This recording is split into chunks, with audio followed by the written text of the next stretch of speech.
There is a thing that happened where because Robert De Niro came along at the same time and he's in Godfather 2, and you talk about it in the book, there was always this Pacino, De Niro, Pacino. And you said you guys were always friendly. Yeah. You admired each other's work. Yeah.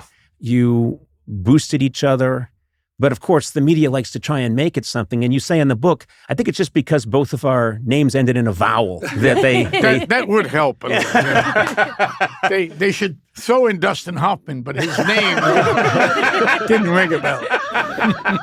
Well, they changed it at Ellis Island from Hoffmano. Oh, yeah. Yeah. But I'm just curious, like, you finally, first time you work together, you have it, is in Heat. And you have that scene, and God, that's another movie I've seen 1,000 times, and we'll see 1,000 more. But you have that scene in the diner, which is such a great idea, where you just pull over De Niro. He's the bad guy. You're the good guy. You're the cop. He's the robber. Let's talk. And the two of you sit down, and it's such a spectacular scene. And in the book, you reveal that De Niro said, let's not rehearse it. Let's just do it. Yeah. No rehearsal. Yeah. And it's one of my favorite scenes. Wow. No, he was right thinking that way. It was perfect. I mean, to do it that way, these guys. Yeah. And what a great idea to have the two characters. Let's take a second. Let's sit down and tell each other who we are. Yeah. And then we will shake hands and go back to trying to kill each other. Yeah. Which is a beautiful, you know what I mean? Yeah. It's a beautiful idea that I thought was just, and the fact that you just did it, is that the one take, or do you did it many times? Oh, many times. This is Michael Mann directing. Oh, okay. You get to do it many times. Yeah. You were there for 6 years. Yeah. Even when you had long beards at the end. They're doing a take later. I'd like to do this again. When I come in, can I do it? What's that? No, as Michael Chekhov said, the great acting impresario, the actress comes in the door and says, "Oh, Dr. Maestro, I really want to be an actress, you know, I really want it. I want it so much." He says, "Yes. Go outside, come in again, and do the same thing, and I'll tell you if you could be an actress." Wow.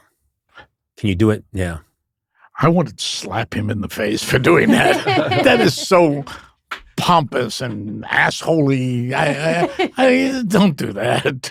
But I don't know, I was thinking, yeah. I mean, somehow, but I'm kind of an asshole. No, somehow it works.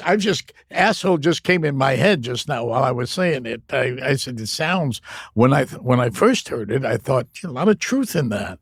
But now I'm an old fella, and I think it's disconcerting. Yeah. To be honest with you. Well, I've gone so far in my brain. Are you able, after writing this book now, to write another? No. I am really ready. It'll be about this show.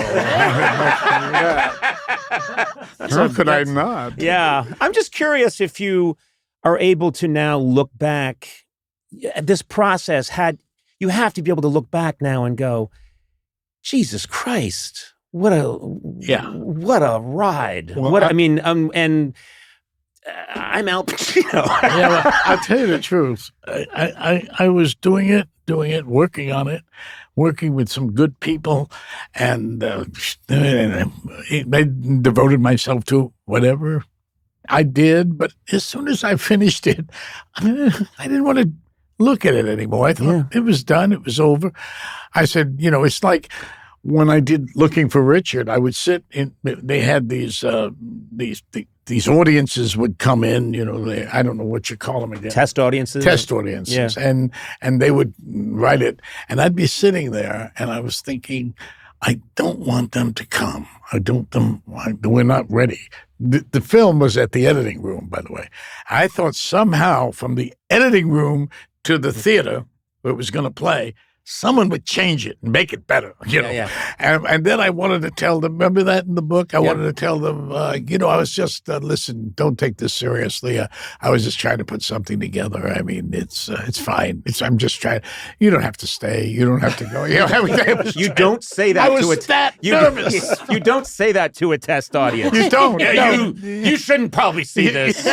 This was a mistake. Exactly. You should go now. I don't think this is for you. You know, there's a nugget in this book that is it's such a great visual that I just had to bring it up to you, which is the moment where you're making The Godfather and Coppola says, you should talk to Brando. You know, you guys should get to know each other a little bit. And you're shooting the scene in the hospital where you go and you end up saving Vito's life. But he says, you should go talk to him. So they arranged for you guys to have lunch together in one of those hospital rooms. Mm-hmm. And you said, it's such a great picture. You're not saying much.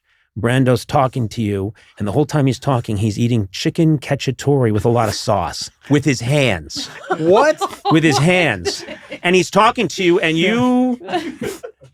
And then at the end, he says, like, hey, kid, I think you're going to be okay. I think you're going to be all right. And then you describe what you're wondering the whole time, he doesn't have a napkin. His hands are covered. I'm wondering what I should do with that chicken ketchup. I got mesmerized. But didn't hear anything he said. Yeah. You know. But he's probably giving you the greatest acting advice ever. Of course. And you're like, whoa. He is. That looks like it's got extra Parmesan. Yes. But then you describe what he does. His hands are covered in sauce, and you're like, he doesn't have a napkin. Yeah, so he doesn't have a napkin, so he puts his hands on the bedsheet of the hospital, white bedsheet, and wipes them on that. Oh, my God. I mean, it's not funny. such a bad thing. No, but it's you funny. had to be there. I would do it too today. You know? But you know what's so I funny? see this, they send me to lunch and you don't give me napkins. That's just that simple. But you know what's so funny, Al? What's so funny is in the book you were like, you see him and he finishes and he sees he's on this white bed and he does that and you went, that's a movie star. Yes, exactly. That's a movie star. So, well, this will work. Is that what movie stars do? I'm going to be one then. I got to be one of those.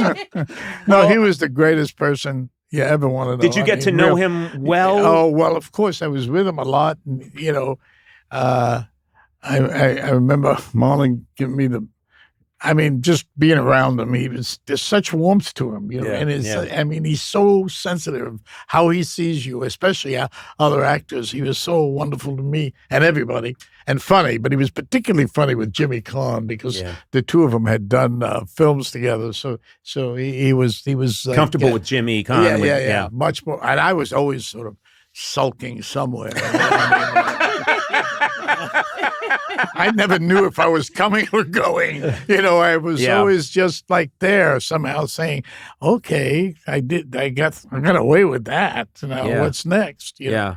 But I remember one of the last things he said to me, I was on 79th Street outside in the summertime, wherever it was, in those along Columbus Avenue.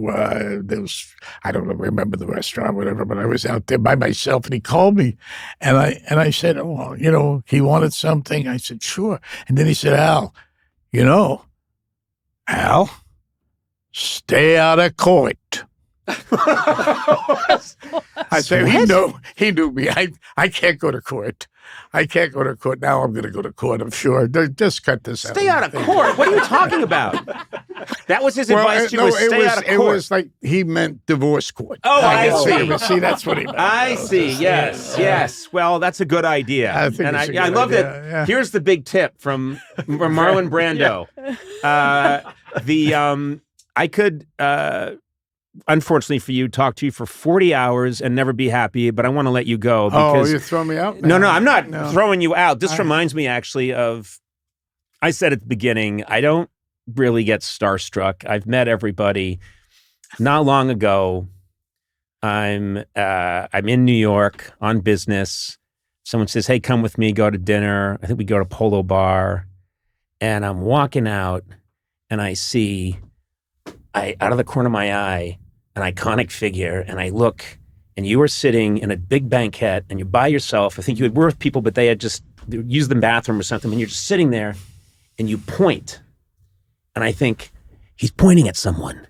And I do the classic thing of I look behind me and you go, you, and you go, come here. And I go, me? Yeah. So I go over and you go, Conan, how are you? I won't do you to you. I wanted to tell you how much I love you. I really did. You know, it's so crazy. So I'm talking to you and I'm just thinking the whole time, because you talk about this a lot in your book, how you always think, I got to get out of here and no one really wants to see me. Blah, blah. Yeah. So you're talking to me and you're telling me, you know, about you're going to show The Godfather. You're going to show it up at somewhere in northern Manhattan. They're going to have a big screening of it.